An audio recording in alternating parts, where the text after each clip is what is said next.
You've tried every single diet or method to help you lose fat, whether that's by setting calories as low as possible, cutting sugar, 5 gym sessions a week, that whatever it is that you've tried, there always seems to be that one thing that gets in the way from you succeeding.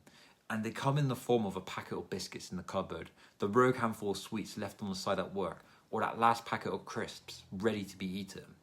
You know it all too well. Your best and worst friend, snacking. And for you, snacking seems to come in like a pendulum. You go into dieting, stop snacking for a while, life's good, you're on track, and then suddenly it all comes crashing down once you've realised you've just eaten a whole pack of Hobnobs wondering, how the hell did you do that?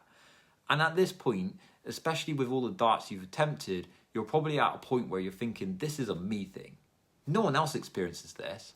I've tried all the diets and all the healthy eating, and I still don't have the it to stop myself from that delicious fish food Ben & Jerry's ice cream tub. But what if I tell you the reason why snacking happens isn't a you thing at all? That this is actually happening because you're creating the environment for your body to hit the snacks every time you decide to stop dropping the pounds. And to create that environment, you're in fact under eating. Yes, I know. And you're probably thinking, Alex, like, how? Don't I need to be eating less food to lose fat? And you do. However, there's also a case where you can eat too little. Let me explain.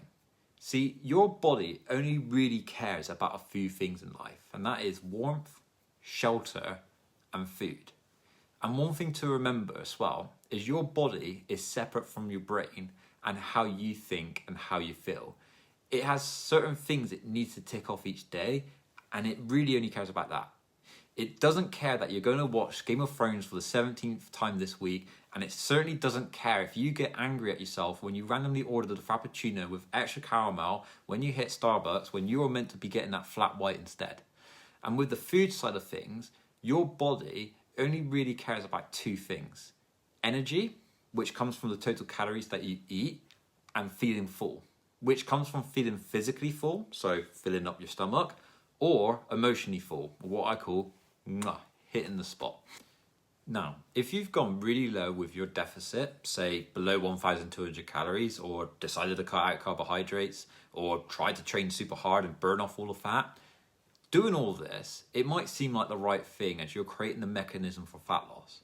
But in doing that, and with what you now know about your body, you've also not fulfilled the two requirements it's looking for around food: energy and your potential to feel full. So no matter how angry you get at yourself for eating all the jammy Dodgers, or no matter how determined you feel, if you've eaten too little, making yourself feel hungry and having a low energy availability, all your body is going to think is shit. We don't have enough food or energy. Set the alarm bells off. We're in trouble. We need to get food in ourselves as soon as we can. And that's when it will turn around and find food to give it energy and a sense of fullness as quickly and as conveniently as possible. And usually this is in the form of your chocolate Hobnobs, and explains why you suddenly go through a whole bag of crisps even though you said you only wanted a couple. Because even though you've created the environment for your body to lose fat, you also created the environment for your body to want more food. And I know it's annoying, but ultimately this is how your body is wired, whether you like it or not, because it wants to survive, and that's it. But this does also mean a few things. Rather than jumping head first into the deep end with your fat loss and taking away as much food as possible, we need to take an approach that your body likes and prefers, and that's by making sure you steadily adjust your total calories as time moves on. But more importantly, as we decrease your calories, we need to be providing your body the nutrients and foods it needs so it doesn't set the alarm bells off for food and convenient snacks. And how we do that is by following what I call the stability loop. And now the stability loop moves you away from only treating your diet and fat loss as eating less food when you're trying to lose fat, to creating a position where you can eat in a way that gives your body what it needs, creates the environment for successful fat loss, and the most important one, a way to keep fat loss off for the long term. And to do that, we follow a 3-core system. The first one is regular eating. So rather than eating just less food, you'll be focusing on eating a higher volume of food. And don't worry, this doesn't mean more calories. The food we mainly focus on is increasing your fruit and veg and your protein, as these 2 types of foods and nutrients are what will help give your body the nutrients it craves every day and help you feel physically full as well as hit the spot. The second one is food inclusion. We want you to enjoy the finer things in life, right? I mean, what's the point in losing fat if you can't enjoy a cake on your birthday, for example? So how we do this is by getting you to eat one favourite food every day. And by doing this, you learn how to control your snacks by including them into your life. But it also means you reduce calories without realising.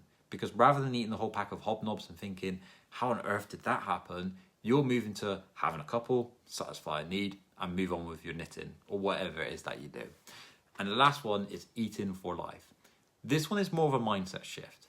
But what this does is it moves you away from thinking this way of eating is a short-term fix for that event or when you hit X weight into this is how you'll be eating forever, helping you keep fat off once you reach your destination, but also making it far easier to adjust how much you eat for when it comes to creating fat loss by not jumping and pushing you into the deep end.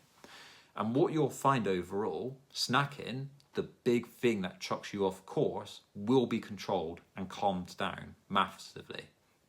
Because ultimately, you'll be ticking off the boxes your body is looking for, while also creating the foundations and mechanisms for successful fat loss and a one that sticks. Now, this might all feel extremely different, probably opposite to all the information and ways you've consumed and tried before, but look at it like this. All the diets, all the programs and personal attempts you've tried with fat loss, you've likely gone down the route before of cutting calories or cutting food back one way or another. And if that's the case, and if you constantly find overeating or snacking to be the thing that makes you fall behind, it's because you're creating the environment for your body to want snacks. Whereas with following the principles of the stability loop, we look at what your body needs and what it's missing instead to complete the puzzle and needs for fat loss. So in a way, we're looking at adding to take away, not just taking away and hoping for the best. Ultimately, moving you away from an in-and-out dieter to becoming someone who eats what they want and needs each day while you're 5 to 6 pounds lighter and never worrying about those dreaded biscuits again. And if you have any questions about this, on how it works, feel free to comment below or message me through socials. Until then, I'll catch you in the next one.